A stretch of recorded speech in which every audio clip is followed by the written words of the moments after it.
Good morning everyone. आपकी इस unit का जो लास्ट टॉपिक बाकी है एंटीजन एंटीबॉडी रिएक्शन। आज हम एंटीजन एंटीबॉडी रिएक्शन के बारे में पढ़ेंगे। एंटीजन एंटीबॉडी रिएक्शन को हिंदी में बोलते हैं प्रतिजन प्रतिरक्षी अभिक्रिया। इससे पहले अपन ने एंटीजेंस क्या होते हैं, एंटीजेंस के बारे में पढ़ा था कि एंटीजेंस जो होते हैं वो आउटर मॉलिक्यूल्स होते हैं या हमारे शरीर में बाहर से आने वाले पदार्थ होते हैं जिनको हमारे शरीर के अंदर प्रतिरक्षी एंटीबॉडी जो होती है, जो हमारे WBC के द्वारा लिम्फोसाइट्स के द्वारा उत्पन्न होती है और वो क्या करती है, उन एंटीजेंस को नष्ट करने का काम करती है। कुछ एंटीजेंस हमारे शरीर के अंदर भी हो सकते हैं और कुछ हमारे शरीर में बाहर से प्रवेश करते हैं। तो ये जो एंटीजन और एंटीबॉडी की रिएक्शन जो होती है, किस प्रकार से एक एंटीबॉडी जो है वो एंटीजन के साथ में मिलकर के उसको डिस्ट्रॉय करने का काम करती है, या जो आउटर पैथोजन होते हैं, जो बाहरी रोग कारक होते हैं, उनको किस प्रकार से वो नष्ट करती है, उसके बारे में हम पढ़ेंगे। आपको मैंने एक चीज बताई थी, एंटीजन जो होता है, एंटीजन के साथ में एंटीबॉडी जो होती है वो क्या करती है, हमेशा अभिक्रिया करती है। तो ये एंटीजन है, एंटीजन के ऊपर क्या होती है, इस तरह के आउटर स्ट्रक्चर जो होती है वो निकली हुई रहती है। ये आउटर स्ट्रक्चर जो होती है, आउटर स्ट्रक्चर क्या कहलाती है, एपिटोप कहलाती है। क्या कहलाती है, एपिटोप कहलाती है। ये इस तरह से, ये क्या है, एक आउटर पैथोजन है या आउटर कोई भी फॉरेन पार्टिकल है, आउटर पार्टिकल है, इसके ऊपर ये इस तरह से बाहर की तरफ संरचनाएं बनी हुई होती है। इन बाहरी जो संरचनाएं जो होती है, आउटर स्ट्रक्चर जो है, इन्हीं के साथ में क्या करेगा, कोई भी एंटीबॉडी जो होगा वो इसके साथ में रिएक्ट करेगा। तो एंटीजन के ऊपर जो आउटर स्ट्रक्चर निकली हुई होती है उनको अपन क्या बोलते हैं, एपिटोप बोलते हैं। और पैराटोप जो होता है, एंटीबॉडी जो होती है, एंटीबॉडी के ऊपर उस एंटीजन की जो आउटर स्ट्रक्चर होती है उसके साथ में क्रिया करने के लिए उसके लिए स्पेसिफाइड स्ट्रक्चर बनी हुई होती है। तो वो जो एंटीबॉडी के ऊपर जो एपिटोप से क्रिया करने के लिए जो स्पेसिफाइड स्ट्रक्चर बनी हुई होती है उसको अपन बोलते हैं पैराटोप। क्या बोलते हैं, पैराटोप बोलते हैं। जिस तरह से अपन देखते हैं कि ये जो मुट्ठी हमने बंद की है, फिर जो बंद की है, ये इसके अंदर ही क्या हो सकती है, इस तरह से बंद हो सकती है। अगर मैं बात करूं कि अगर इस मुट्ठी को अगर पकड़ना होगा तो मेरे को इस हाथ को क्या करना पड़ेगा, इस शेप के अंदर लाना पड़ेगा, तभी क्या हो सकता है, मैं इसको इस तरह से पकड़ पाऊंगी। अगर मैं इसको एज इट इज केवल ऐसे ही रखूंगी तो इसको मैं नहीं पकड़ पाऊंगी, तो क्या होगा, इसके और इसके बीच में क्रिया नहीं होगी। वही जैसे अगर फिंगर्स की बात करते हैं, तो अगर इसको अपन एंटीजन मानते हैं और ये एंटीजन के ऊपर निकली हुई क्या है, बाहरी संरचना, जिसको अपन एपिटोप बोलते हैं। तो इन एपिटोप से क्रिया करने के लिए ये जो एंटीबॉडी जो है, इस एंटीबॉडी को भी इसी का तरह का शेप जो होगा बनाना पड़ेगा, तभी ये क्या होगा, इससे क्रिया कर पाएगा। अदरवाइज अगर ये शेप नहीं बनाएगा और अगर ये ऐसे ही रहेगा तो फिर क्या होगा, ये इससे क्रिया नहीं कर पाता। तो एंटीजन जो होता है, एंटीजन के साथ में एंटीबॉडी जो रिएक्ट करती है तो उसके लिए एक स्पेसिफाइड स्ट्रक्चर जो होती है बनी हुई होती है। इस स्पेसिफाइड स्ट्रक्चर से हमें पता चलता है कि हर एक एंटीबॉडी जो होती है या हर एक एंटीजन जो होता है वो एक स्पेसिफिक एंटीबॉडी के साथ में ही अभिक्रिया करता है। जैसे अगर मैं इस एपिटोप की बात करती हूँ, ये भी एपिटोप है क्योंकि आउटर स्ट्रक्चर ये भी एपिटोप है। ये एपिटोप जो होगा वो इस संरचना के अंदर, इस पैराटोप के अंदर फिट नहीं होगा। क्यों, क्योंकि इसका शेप अलग है और इसका शेप अलग है। इसको फिट करने के लिए, इसके साथ में अभिक्रिया करने के लिए, इसके लिए इसी के स्ट्रक्चर का, इसी के शेप का स्ट्रक्चर होनी चाहिए। तो इससे क्या प्रूफ होता है कि हर एक एंटीजन जो होता है वो एक स्पेसिफाइड एंटीबॉडी के साथ में अभिक्रिया करता है, या हर एक एंटीबॉडी जो होती है वो एक स्पेसिफाइड एंटीजन के साथ में ही अभिक्रिया कर सकती है। इसीलिए कहते हैं ना कि सबके जैसे वैक्सीन जो है वो अलग अलग होते हैं, पोलियो के वैक्सीन अलग होते हैं, टीटनेस के वैक्सीन अलग होते हैं, और भी दूसरी जो बीमारी होती है उनके सबके वैक्सीन अलग अलग। तो वो क्यों होते हैं, क्योंकि उस स्पेसिफिक आउटर पैथोजन से अभिक्रिया करने के लिए स्पेसिफिक एंटीबॉडी की हमें जरूरत होती है। तो ये चीज क्या कहलाती है, एंटीजन एंटीबॉडी रिएक्शन। और इसी बेसिस पे एंटीजन एंटीबॉडी रिएक्शन को अपन लॉग की रिएक्शन भी बोल सकते हैं। लॉग की रिएक्शन, लॉग की रिएक्शन मतलब ताला चाबी। जैसे पर्टिकुलर ताला जो होता है, पर्टिकुलर ताला क्या होता है, पर्टिकुलर चाबी से ही खुलता है, उसी तरह से पर्टिकुलर एंटीजन जो होगा उसके साथ में पर्टिकुलर एंटीबॉडी ही अभिक्रिया करेगी, कोई दूसरी एंटीबॉडी उसके साथ में क्रिया नहीं कर सकती। अब अगर ये एपिटोप जो है इस पैराटोप के साथ में अभिक्रिया करेगा तो किस तरह की स्ट्रक्चर बनेगी इसकी,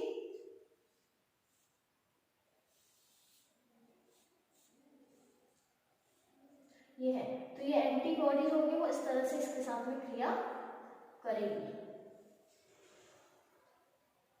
ठीक है, तो ये क्या होगा, ये एंटीबॉडी ने क्या किया, एंटीजन के साथ में अभिक्रिया करी है। तो ये क्या होगा, ये पर्टिकुलर लॉक ऑफ की हो गया कि जिस तरह से पर्टिकुलर लॉक पर्टिकुलर की से खुलता है, उसी तरह से पर्टिकुलर एंटीजन जो है पर्टिकुलर एंटीबॉडी से अभिक्रिया करता है। तो इसको लॉक की रिएक्शन के नाम से भी जाना जाता है। अब आता है कि ये जो एंटीजन एंटीबॉडी के साथ में रिएक्शन करता है, तो ये किस किस प्रकार से या किस किस टाइप से ये रिएक्शन करता है। तो इनको 5 ग्रुप्स के अंदर डिवाइड किया गया है, 5 भाग में इसको बांटा गया। फर्स्ट आता है एग्लूटिनाइजेशन। एग्लूटिनाइजेशन के अंदर क्या होता है, इसको हिंदी में बोलते हैं तटस्थीकरण। तटस्थीकरण के अंदर क्या होता है कि पर्टिकुलर एंटीजन जो होता है वो पर्टिकुलर एंटीबॉडी के साथ में जब अभिक्रिया करेगा, लेकिन उसमें भी कौन सी होती है, इनसॉल्युबल लगती है। इनसॉल्युबल एंटीजन जो होगा, सॉरी इनसॉल्युबल एंटीजन के साथ में एंटीबॉडी जो होती है वो रिएक्ट करती है। फिर आता है दूसरा प्रेसिपिटेशन, जिसके अंदर क्या होता है, अवक्षेप होता है। तो वो सॉल्युबल एंटीजन के साथ में क्रिया करता है और एक अवक्षेप बनाता है। जैसे अपन केमिस्ट्री में प्रैक्टिकल करते हैं तो उसमें अपन देखते हैं कोई सॉल्यूशन अपन मिक्स करते हैं तो नीचे की तरफ एक पदार्थ जो होता है वो जमा हुआ रह जाता है, उसको अपन क्या नाम देते हैं, प्रेसिपिटेट नाम देते हैं, अवक्षेप नाम देते हैं। कि अगर वो चीज, जैसे अगर मैं चौक को अगर पानी में घोलूंगी तो चौक पूरी तरह से नहीं घोलेगी और चौक के कुछ पार्टिकल्स जो हो गए नीचे जम जाएंगे, तो वो क्या बन गया, उसका अवक्षेप बन गया। लाइसिस अपघटन, कोई सी भी चीज को तोड़ना जो होता है वो अपघटन कहलाता है। तो इसमें एंटीजन को तोड़ा जाता है एंटीबॉडी के द्वारा, उसका अपघटन होता है। ऑप्सोनाइजेशन, ऑप्सोनाइजेशन जो होता है उसके अंदर किसी पर्टिकुलर डिजीज को हराने के लिए, उसके जो पैथोजेंस होते हैं उनको कंट्रोल करने के लिए ऑप्सोनाइजेशन की प्रोसेस होती है। और सॉरी एग्लूटिनाइजेशन को स्कंदन बोलते हैं, तटस्थीकरण नहीं, सॉरी स्कंदन बोलते हैं। और लास्ट में आता है न्यूट्रलाइजेशन। न्यूट्रलाइजेशन को बोलते हैं तटस्थीकरण। न्यूट्रलाइज करना मतलब जैसे एसिड और बेस आपस में रिएक्ट करते हैं, अम्ल और क्षार जब आपस में रिएक्ट करते हैं तो वो क्या करते हैं, एक दूसरे के प्रभाव को पूरी तरह से नष्ट कर देते हैं। तो उसी तरह से क्या होता है न्यूट्रलाइजेशन के अंदर जब एंटीजन एंटीबॉडी रिएक्ट करते हैं तो एक दूसरे को न्यूट्रलाइज कर देते हैं। जो बाहर के पैथोजेंस होते हैं, जो बाहर के मॉलिक्यूल्स होते हैं, उनको वो न्यूट्रलाइज कर देते हैं। तो ये किस किस प्रकार से पांचों प्रोसेस होती है इसके बारे में आप अभी पढ़ेंगे।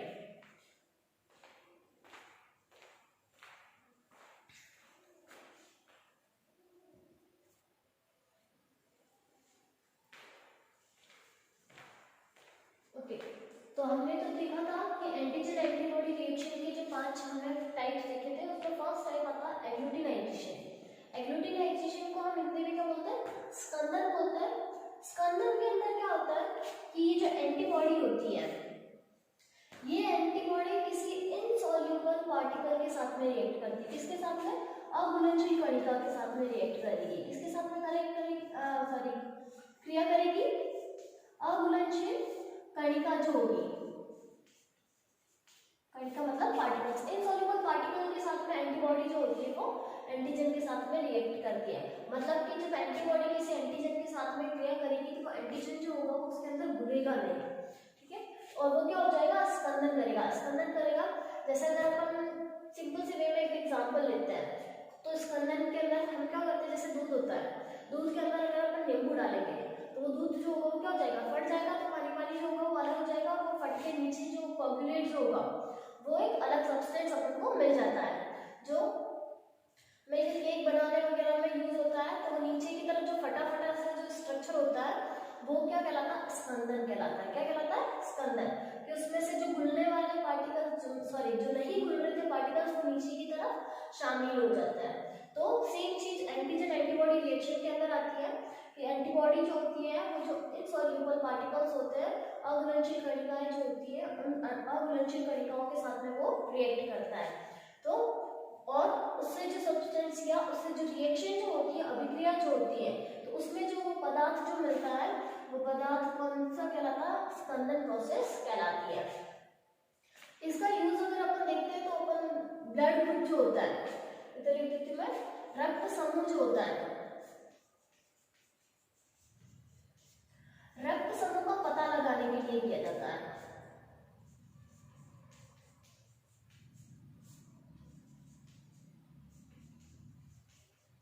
स्कंदन वाली जो प्रोसेस होती है, एग्लूटिनाइजेशन की जो प्रोसेस होती है, उसका यूज इस एंटीजन एंटीबॉडी रिएक्शन का यूज होता है हम किसमें करते हैं, जो अपना ब्लड ग्रुप जो होता है उस ब्लड ग्रुप को जब फाइंड आउट करना होता है तो उसके लिए अपन एग्लूटिनाइजेशन वाली प्रोसेस जो होती है उसको यूज में लेते हैं। जैसे अपन देखते हैं कि अपने ब्लड ग्रुप जो होते हैं वो कितना टाइप के होते हैं, 4 ग्रुप के ब्लड ग्रुप पाए जाते हैं, ए बी ए बी और ओ। इनकी रिएक्शन इनको जब अपन नॉर्मली अगर अपन को पता करना होता है तो अपन क्या करते हैं, दो तो अपन एंटी बॉडीज लेते हैं, तो अपन एंटीजन्स लेते हैं। एक होता है जिसमें ए होता है, दूसरा होता है बी, और एक तीसरा जो होता है जिसमें डी होता है, डी ग्रुप का एंटीजन होता है। तो उसमें जैसे ही अपन ब्लड के ड्रॉप स्लाइड के ऊपर डालते हैं, 3 ड्रॉप लेते हैं और स्लाइड के ऊपर डालते हैं, और जैसे वो एंटीजन उसके ऊपर डालेंगे ब्लड के साथ में, वो क्या होता है जिसके साथ वो कॉम्पुलेट करेगा, जिसके साथ मतलब वो फटाफट सा स्ट्रक्चर बनाएगा, तो वो अपना ब्लड ग्रुप होता है। अगर वो एंटीजन ए के साथ में रिएक्ट कर रहा है, ए के साथ में अगर वो फटाफट से स्ट्रक्चर बना रहा है तो अपना ब्लड ग्रुप ए हो जाएगा, बी के साथ में करता है तो बी हो जाएगा, दोनों के साथ में ही करता है तो वो ए बी हो जाएगा, और दोनों में से किसी के साथ में नहीं करता, जो थर्ड वाला डी वाला जो एंटीजन होता है वो रिएक्ट करता है, दैट मींस वो कौन सा ब्लड ग्रुप होता है, ओ वाला ब्लड ग्रुप होता है। तो ये क्या होता है, कॉम्बिनेशन की प्रोसेस जो होती है, इसको एग्लूटिनाइजेशन की जो प्रोसेस होती है वो अपन ब्लड ग्रुप को फाइंड आउट करने के लिए यूज में लेते हैं। तो ये एंटीजन, ये एंटीबॉडी की क्या हो गई, ये स्पेसिफिक स्ट्रक्चर हो गई, क्या हो गई, स्पेसिफिक स्ट्रक्चर हो गई, और ये क्या है, हमारा एंटीजन है। जब ये एंटीबॉडीज एंटीजन के साथ में रिएक्ट करता है तो ये इस तरह से रिएक्ट करता है, ठीक है। इस एंटीजन के साथ में ऊपर की तरफ आकर के एंटीबॉडी जो होता है वो क्या होता है, जुड़ जाता है, इस तरह से हर इस तरह से जुड़ जाता है, और इसको कॉम्पुलेट करने का काम करता है, इसको स्पंदित करने का काम करता है, स्पंदित मतलब उसको फाड़ने की तरह काम करता है, और ये अभिक्रिया पाई जाती है। अगर अपन दूसरी रिएक्शन की बात करते हैं, दूसरे टाइप के एंटीजन एंटीबॉडी रिएक्शन की बात करते हैं, तो दूसरा आता है प्रेसिपिटेशन। कौन सा आता है, प्रेसिपिटेशन, इसको हिंदी में अवक्षेपण बोलते हैं। अवक्षेपण मतलब अवक्षेप बन जाता है, नीचे की तरफ सब्सटेंस रह जाता है। ये होता है सॉल्युबल पार्टिकल्स के साथ में, किसके साथ में होता है, सॉल्युबल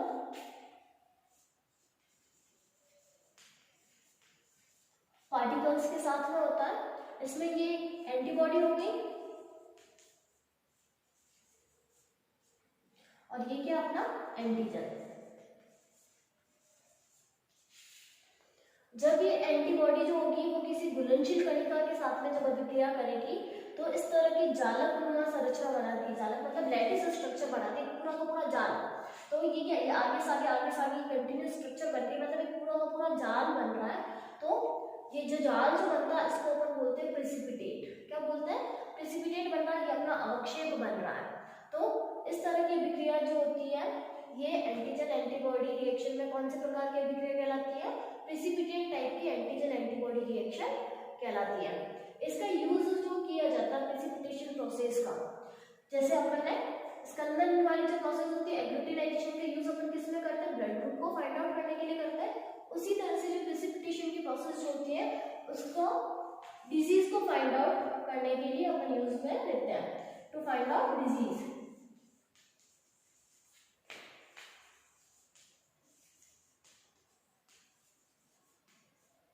जो डिजीज होती है, बीमारियों का पता, रोगों का पता लगाने के लिए अपन क्या करते हैं, इस प्रेसिपिटेशन वाली प्रोसेस का यूज में लेते हैं। अगर जैसे अपन इसमें एग्जांपल देखें तो अपन को पता है कि टाइफाइड जो होता है,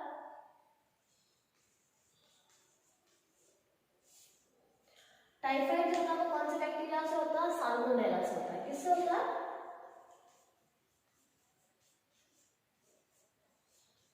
साल्मोनेला हाइफी।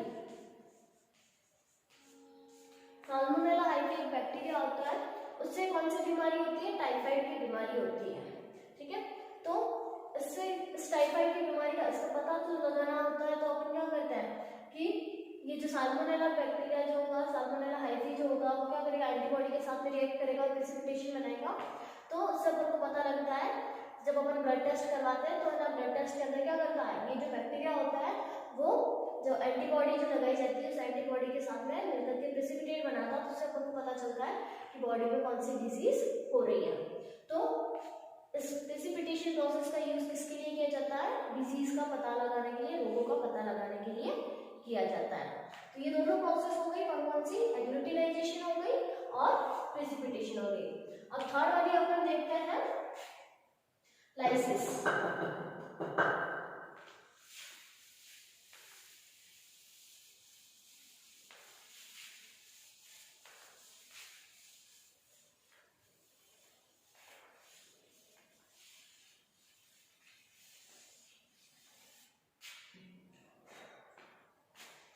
वाली कौन सी प्रोसेस आती है? लाइसिस। लाइसिस को बोलते हैं अपघटन। अपघटन का मतलब होता है तोड़ना, छोटे छोटे टुकड़ों में करना। इसके अंदर क्या होता है, जो एंटीबॉडी जो होती है, जो एंटीबॉडी होती है वो एंटीजन को क्या करती है? तोड़ देती है, अपघटित कर देती है।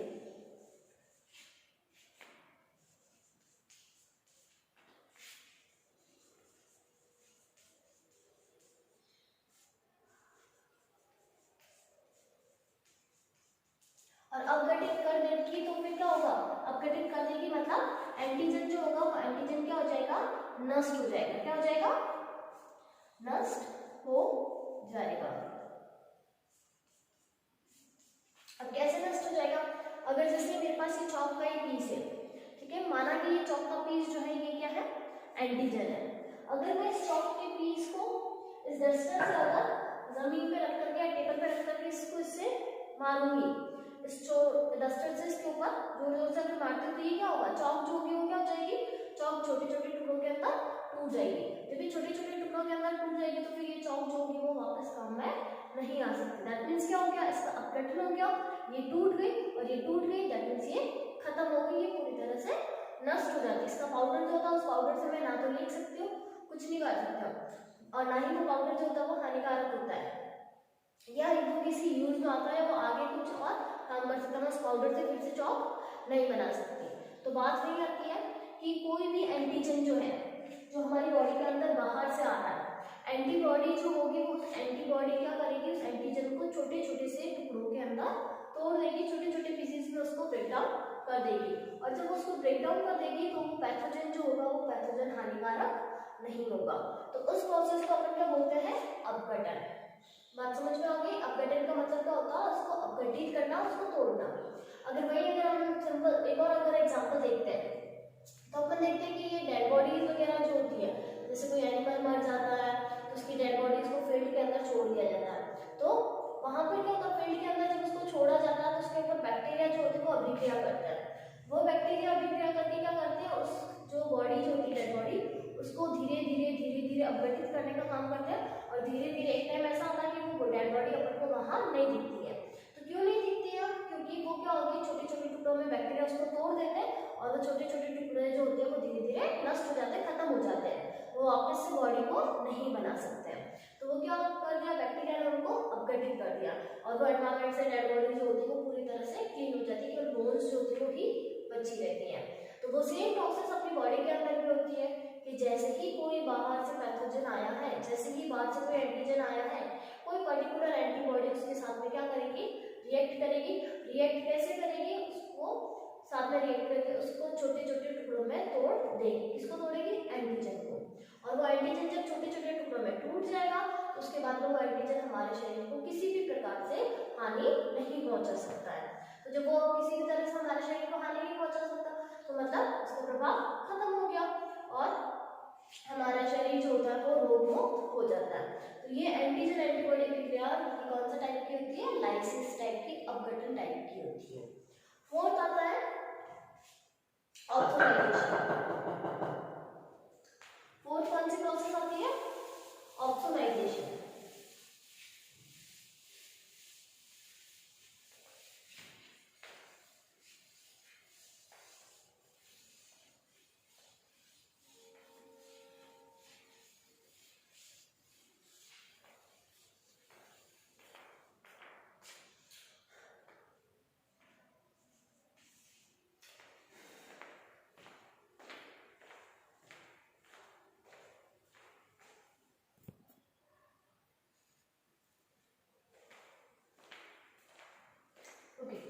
लास्ट फोर्थ पॉइंट जो है ऑप्सोनाइजेशन, एंटीजन एंटीबॉडी रिएक्शन के अंदर फोर्थ पॉइंट कौन सा आता है? ऑप्सोनाइजेशन। ऑप्सोनाइजेशन प्रोसेस जो होती है इनसे थोड़ी सी अलग होती है। इसके अंदर क्या होता है कि जो एंटीबॉडी होती है वो एंटीजन के साथ में अभिक्रिया तो करती है, लेकिन वो एंटीजन जो होता है वो अलग प्रकार के एंटीजन होते हैं जिनको अपन कॉम्प्लीमेंट एंटीजन कहते हैं। कॉम्प्लीमेंट एंटीजन मतलब संपूरक प्रतिजन जो होते हैं उनके साथ में अभिक्रिया करता है। उन एंटीजन के साथ में अभिक्रिया नहीं कर रही जिनको नष्ट करना है, बल्कि किसी और एंटीजन के साथ में जुड़ रहे हैं ताकि उनको पता चल जाए कि ये उनकी बॉडी के एंटीजन है या जो उनको नुकसान नहीं पहुंचाता वो एंटीजन है, और जो बाहर से आया हुआ एंटीजन है वो अलग एंटीजन है। तो जो एंटीबॉडी की हेल्प करते हैं, पहले एंटीबॉडी क्या करेगी, उन एंटीजन के साथ में क्रिया करेगी। बात समझ में आ रही है। एंटीबॉडी जो होगी वो एंटीजन के साथ में क्रिया तो करेगी, लेकिन वो डायरेक्टली बाहरी एंटीजन के साथ में क्रिया ना करके कॉम्प्लीमेंट एंटीजन के साथ में क्रिया करती है। और वो कॉम्प्लीमेंट एंटीजन क्या करते हैं, ये क्यों हेल्प करते हैं, इसके साथ में क्यों क्रिया करते हैं, ताकि जो आउटर पैथोजन होता है या जो आउटर एंटीजन होता है उनको इजीली आइडेंटिफाई किया जा सके। इसलिए एंटीबॉडी जो होती है सबसे पहले किसके साथ में रिएक्ट करेगी, कॉम्प्लीमेंट एंटीजन के साथ में।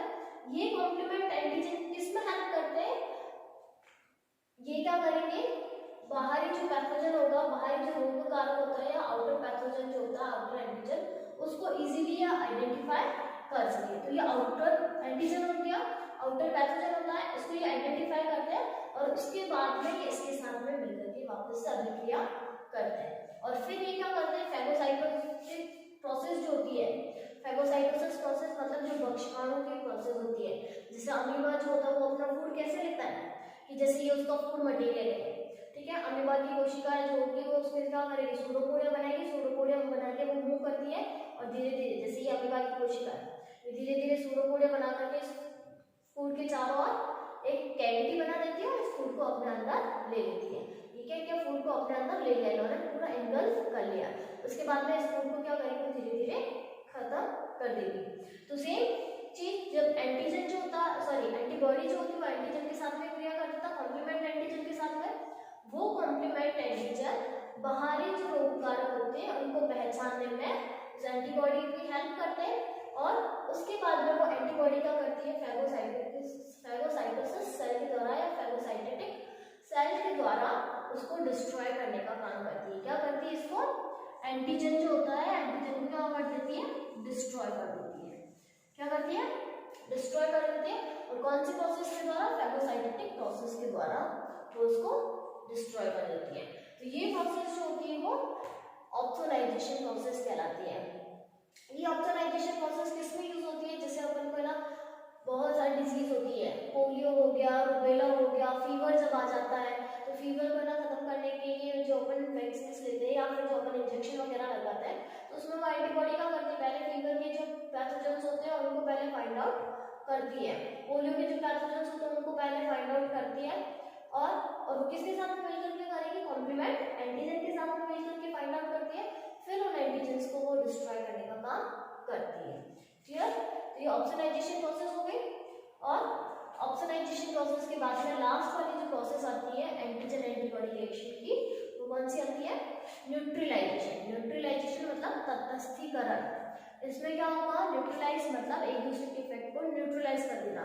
तो इसमें दोनों एक दूसरे के इफेक्ट को न्यूट्रलाइज ना करके जो एंटीबॉडी होती है वो एंटीबॉडी क्या करती है, एंटीजन के इफेक्ट को डिस्ट्रॉय कर देती है, एंटीजन के इफेक्ट को पूरी तरह से खत्म कर देती है, जिसकी वजह से वो एंटीजन हानिकारक नहीं होता है। अपघटन और न्यूट्रलाइजेशन में सिर्फ इतना ही फर्क है कि अपघटन के अंदर वो छोटे छोटे टुकड़ों में उस एंटीजन को तोड़ देता है, जबकि न्यूट्रलाइजेशन के अंदर उसके प्रभाव को खत्म कर देता है। बात समझ में आ गई। प्रभाव को जब खत्म करेगा तो क्या हो जाएगा, पूरी तरह से डीएक्टिवेट हो जाता, निष्क्रिय हो जाता, और डीएक्टिवेट होने के बाद में वो एंटीजन किसी भी तरह के डिजीज को कॉज करने के लायक नहीं होता है।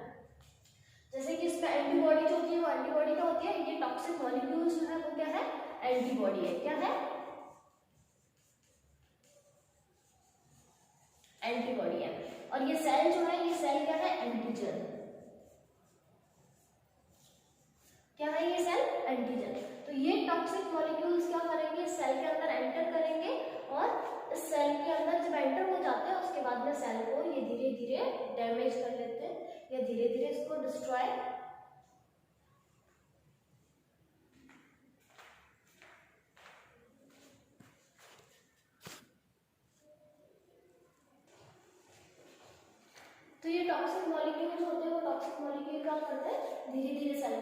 डैमेज कर लेते हैं और इस तरह से इन्होंने क्या किया, एंटीजन के इफेक्ट को न्यूट्रलाइज कर दिया, मतलब वो एंटीजन जो होता है वो किसी भी तरह से काम का नहीं रहता है। इसका यूज जो होता है, न्यूट्रलाइजेशन प्रोसेस का यूज जो होता है वो बहुत सारे एंटीटॉक्सिन्स बनाने के लिए भी किया जाता है, जैसे स्ट्रेप्टोमाइसिन वगैरह जो होते हैं या टिटनस की वैक्सीन जो होती है।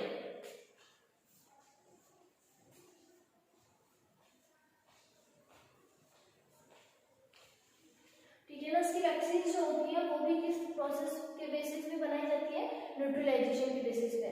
ये टिटनस के जो है ना एंटीटॉक्सिन्स होते हैं, उन एंटीटॉक्सिन्स को बनाया जाता है, वो एंटीटॉक्सिन्स क्या कराए जाते हैं, सेल के अंदर एंटर करवाए जाते हैं, जिससे वो सेल के इफेक्ट को खत्म कर देते हैं।